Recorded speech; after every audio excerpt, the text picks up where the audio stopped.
Bueno, ahora lo que se ha hecho es implementarle unas patas para ponerle debajo lo que sería nuestra fuente de calor.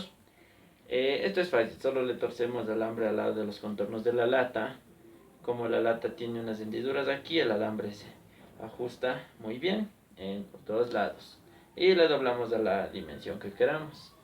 Ya también le he adicionado lo que es esta parte y aquí va a ir el volante de inercia que sería nuestro disco.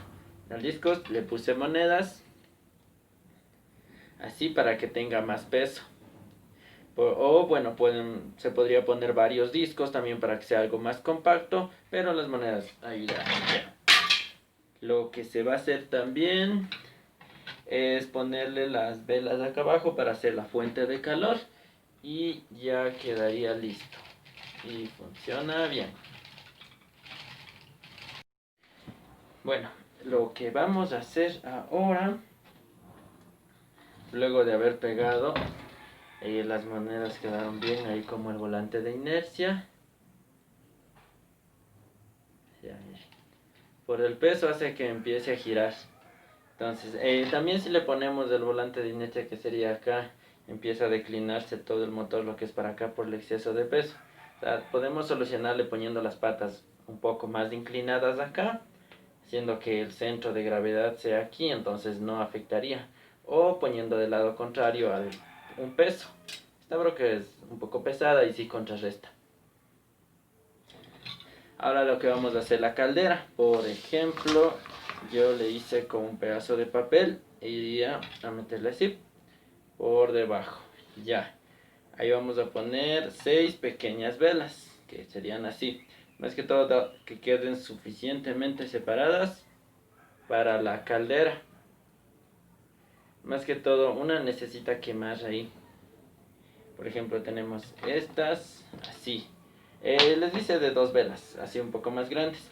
Si van a cortar las velas es importante que utilicen una sierra, algo que sea dentado.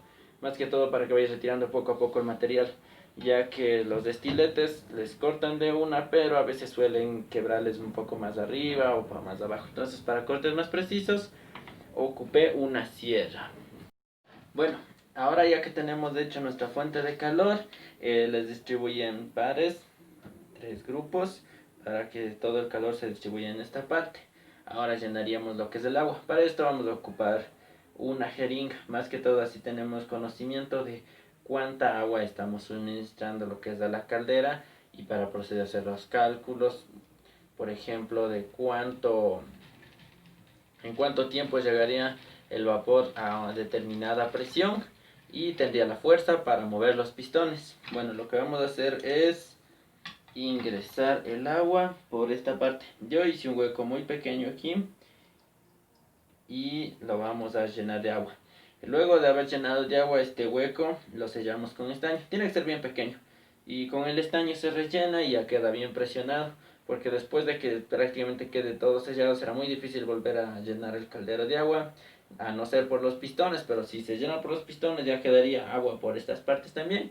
Y el vapor se podría enfriar con ese resto de agua que encuentra ahí y perdería potencia nuestro motor. Bueno, ya estamos haciendo las pruebas con nuestro motor de vapor. Ya está empezando a salirnos del vapor. No sé si le ven. Una cosa aquí, lo que he puesto es una placa aquí de aluminio, una lámina así como de papel. Es para que no afecte a los pistones porque el calor del vapor ya es suficiente para calentarlos, porque el calor de las llamas les puede afectar, entonces para protegerles.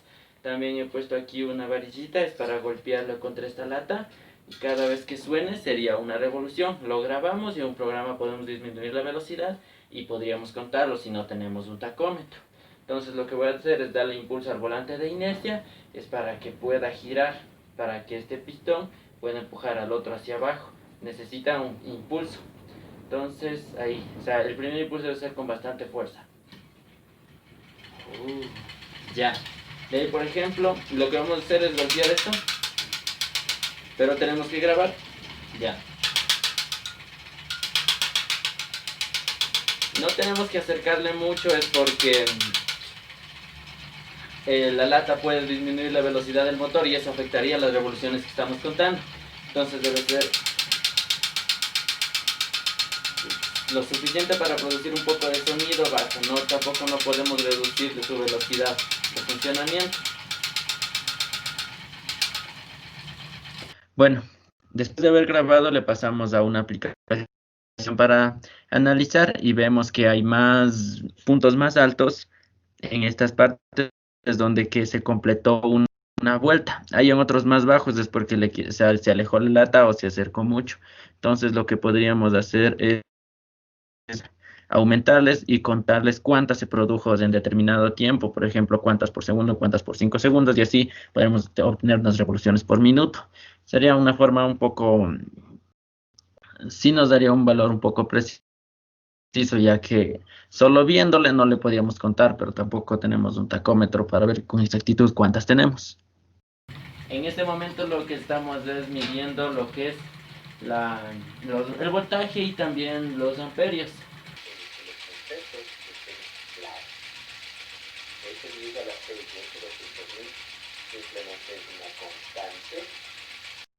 Bueno, ahora lo que vamos a hacer es explicar el funcionamiento de nuestra máquina térmica. Primero vamos a ponerla en movimiento. Ya constatamos de que el vapor empiece a salir por estas válvulas, empieza a ejercer cierta presión y le damos fuerza al volante de inercia para que pueda mantenerse.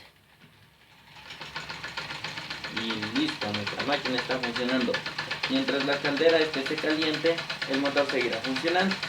Listo, por ejemplo, nuestro motor consta de 247 mililitros. También el agua que se le integró son 180 mililitros. A medida que empieza a bajar la intensidad del fuego, también empieza a bajar la capacidad del motor. Entonces, el agua que se le introdujo está a 19 grados Celsius. También la presión a la que empezaríamos es a 101,7 kilopascales. Más que todo la presión acá es un poco más alta. Estamos en la ciudad de Ambato y donde que el agua hierve a 92 grados Celsius. Todo depende de eso, también la presión influye bastante en el punto en el que hierve el agua. Por ejemplo, para hervir el agua necesitamos un calor específico de 41 o 4186 kilojoules sobre kilogramo por grado Celsius. Ahora, para que el agua llegue a una temperatura de 92 grados Celsius necesitamos un calor de nuestra vela de 55.004.04 joules para que llegue solo a 92 grados Celsius. Pero para que el agua llegue a evaporarse por completo necesitamos un calor de 461.804.04 joules. Por ejemplo, las revoluciones por minuto a las que hemos llegado son 372 revoluciones por minuto. También logramos producir un voltaje de 0.2 voltios. Es bastante bajo para más que todo el calor que se le está suministrando. Llegamos a tener una intensidad de corriente de 2.97 por 10 a la menos 3 amperios. Es bajo igual. Por ejemplo, tenemos una potencia de nuestro motor de 5.94 por 10 a la menos 4 watts. Y por ejemplo también tenemos energía cinética en la parte de nuestro volante de inercia de 0.273 joules. La eficiencia de nuestra máquina es muy baja, por ejemplo tenemos una eficiencia de 5.8 por 10 a la menos 4%. Entonces es bastante baja, ni siquiera nos acercamos al 1. La razón es principalmente se desperdicia mucha energía, tanto por ejemplo puede ser aquí que no enfría solo la lata sino enfría todo el contorno. He puesto esta lata para tratar de que caliente más acá. Como pérdida aquí también tenemos fricción en el volante de inercia y un poco de resistencia que opone nuestro motor, que es para generar lo que sería energía. Ya.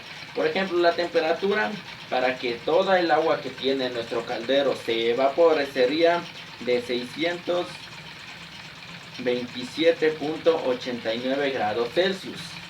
Y nuestra presión va a ir saliendo a medida que el agua se va evaporando, pero nuestra presión total en sí llegaría a ser de 336.806 kilopascales. Es una presión bastante alta, pero esta presión se va más que todo dando mientras el agua se va evaporando por completo.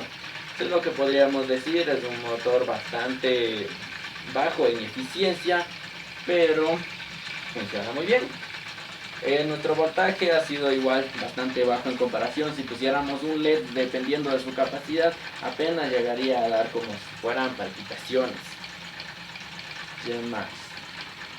Por ejemplo, nuestros pistones funcionan correctamente, pero esto también debe dar lo que, por ejemplo, sería resistencia a nuestro giro, ya que se genera ciertas, por ejemplo, roces. Entonces eso es lo que le quitaría resistencia. Y bien, este sería mi proyecto y funciona correctamente, aunque no con mucha eficiencia, pero funciona.